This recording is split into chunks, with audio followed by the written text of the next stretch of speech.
ความจริงบ่เครื่องบินลบลงจอดอยู่กลางถนนเพิ่นจอดได้แนวใดป๊าดเบิ่งแม่ลำบักใหญ่ๆลงจอดกลางถนนมันคือจอดได้พี่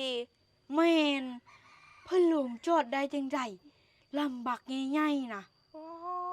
ดเฮาก็บ่เคยเห็นนะว่าเครื่องบินลงจอดอยู่กลางถนนแม่นมันคือจอดได้พี่แม่นครับเพิ่นเก่งอีหลีเนาะเพิ่นใจกล้าลงจอดพื้นที่น้อยเดียวกลางถนนแม่นถนนกอันเลยเนาะเพิ่นเก่งสบายดี สบายดี สวัสดีจ้า สวัสดีพี่FC ทั้งฝั่งไทยและก็ฝั่งลาวทุกคนเด้อจ้า มื้อนี้มาพบกับสามสาวอีกแล้วทุกคนตอนเที่ยงสบายดีทุกคนกินข้าวเที่ยงกันแล้วบ่น้อเป็นจังใดคนทางนั้นก็สบายดีคือคนทางนี้อยู่บ่สิ มื้อนี้ทุกคนหาคลิปมาให้น้องๆเบิ่งให้น้องๆรีแอคอีกแล้วเพิ่นว่าอยากเห็นเครื่องบินลบประเทศไทยมีอีหลีมีจริงอยู่บ่หรือว่าแค่เพิ่นเว้าบ่มีบ่แม่นความจริงจังซี่เนาะแม่นก็เลยหาเครื่องบินลบมาให้เบิ่งแล้วเป็นเครื่องบินลบที่บ่ธรรมดานะจ๊ะจะบอกให้เป็นอะไรเครื่องบินลบที่สามารถย่อนไข่ได้ว่ะเน้อเป็นแนวใดควรประเทศใดที่มายุแย่บอกได้เลย ประเทศไทยบ่นิ่งนอนใจเห็นบ่เข้าข้างๆนะย่อนไข่ใส่เขมรขโมยอุ้ยนั่นแหละเนาะแต่ว่ามื้อนี้เดี๋ยวสิเอาคลิปที่เพิ่นลงมาจอดอยู่กลางถนนให้เบิ่งพื้นที่น้อยๆอยู่กลางถนนที่แบบรถเล่นไปเล่นมานะเพิ่นกล้าจอดเนาะพื้นที่น้อยเพิ่นก็เอาลงมาจอดได้เครื่องบินลบประเทศไทยนะบอกได้เลยว่ายามฉุกเฉินจอดใส่ก็ได้เติมน้ำมันมองใดก็ได้อยากเห็นบ่อยากเห็นแล้วอยากเห็นแล้ว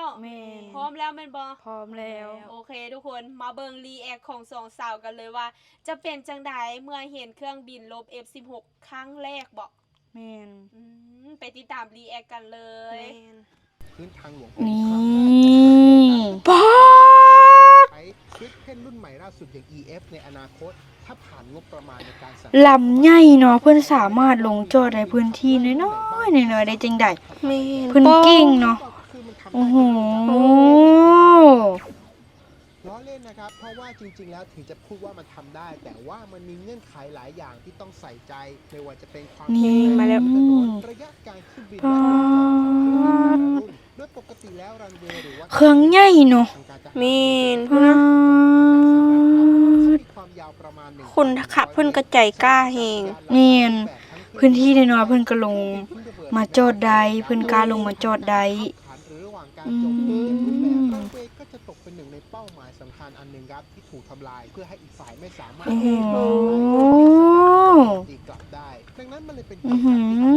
ารทดสอบการทางลงจอดบนทางหลวงเพิ่นก็สิลงไปจอดที่เขามีเครื่องบินแทบทุกรุ่นเนี่ยเอามาปรับแต่งเกียร์ลงจอดระบบขับเคลื่อนตัวหรือด้านเฮาทุกคน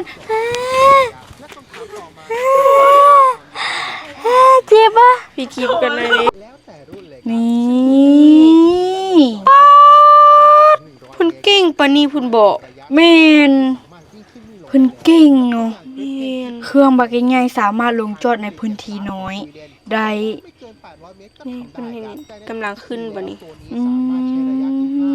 ในการขึ้นบินได้และลงจอดที่ระยะไม่เกิน600เมตรครับทีนี้ครับนอกจากรุ่นคลิปเพ่นตัวนี้แล้วยังมีรุ่นอื่นที่น่าสนใจเอามาเปรียบเทีย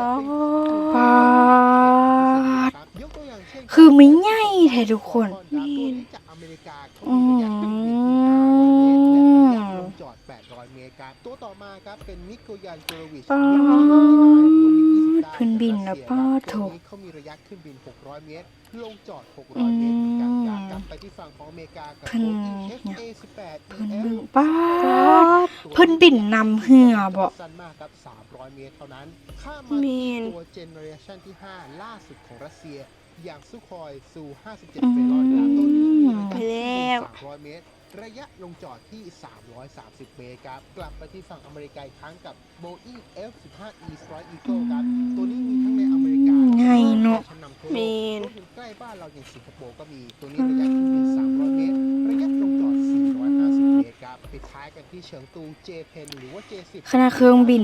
ง่ายๆถนนน้อยๆเพิ่นก็สามารถลงมาจอดได้เพิ่นเก่งเนาะ 50 เมตรเหมือนกันครับฟังมาถึงตรงนี้แล้ว นั่นๆๆเพิ่นกำลังมาตัว Lightning II ของอเมริกาเขาหายไปไหนแล้ว นั่นๆๆๆเพิ่นกำลังลงมาจอด นี่ลงแล้วป๊อพี่ อื้อหือ มันอีสั่งมันคือคักแท้ ซึ่งสามารถขึ้นลงในแนวดิ่งได้ คันเห็นในหูปก็ใหญ่แล้วพี่เอ้ย ป้าดพี่ๆน้องลากก็บ่เคยเห็นว่าเครื่องบินอหย่างง่ายป่านนี้อหย่างคนขับเพิ่นคือใจกล้าเพิ่นเก่งลุงสามารถลงไปจอดในถนนน้อยๆน้อยๆได้ แม่ ลำใหญ่แม่นบอก แม่น นี่แหละอันนี้ก็คือเครื่องบินลบของประเทศไทย ป๊าดประเทศไทยเพิ่นรวยป่านนี้พุนติ มีเครื่องบินหลายลำเด้ แม่นเพิ่นบ่ได้มีแต่ลำเดียวนี่นะ เพิ่นมีหลายบ่ว่าจะเป็นเครื่องบินลบ F16 กิฟเพนอีหยังก็มีหลายๆอย่างแต่ว่าเดี๋ยวเอื้อสิหามาให้เบิ่งอันนี้ให้เบิ่งตัวนี้ไปก่อน เออ คักแม่นบ่ แม่ คัก น เอง เป็นครั้งแรกที่เห็น แม่น คันเห็นอยู่ในอันรูปก็ยังใหญ่แล้วเห็นตัวจริงสิใหญ่ส่ำใด อยากไปเบิ่งบ่ จะไป เพิ่นจะมีการจัดแสดงปีละ1เทื่อก็คืองานวันเด็ก เพิ่นจะมาบินโซให้เด็กน้อยเบิ่งแบบฟรี พอดแม่บ่ต้องจ่ายค่าเข้าบ่จ่ายอีหยังเลยติ ๆแม่นถึงจะค่าน้ำมันของเพิ่นเป็นแสน2แสนขึ้นไปบินโซในครั้งหนึงน่ะ เพิ่นก็บ่ให้เสีย เพิ่นให้เด็กน้อยเข้าไปเบิ่งฟรี จึกไปเด้เนาะ ใบงานวันเด็กถ้ามีโอกาส ถ้าเฮาเก็บเงินได้จะพาไปเที่ยวไปเบิ่ง อืม โอเคบ่ โอเค ฝากพี่ๆทุกคนกดไลค์กดแชร์ให้แน่ แม่น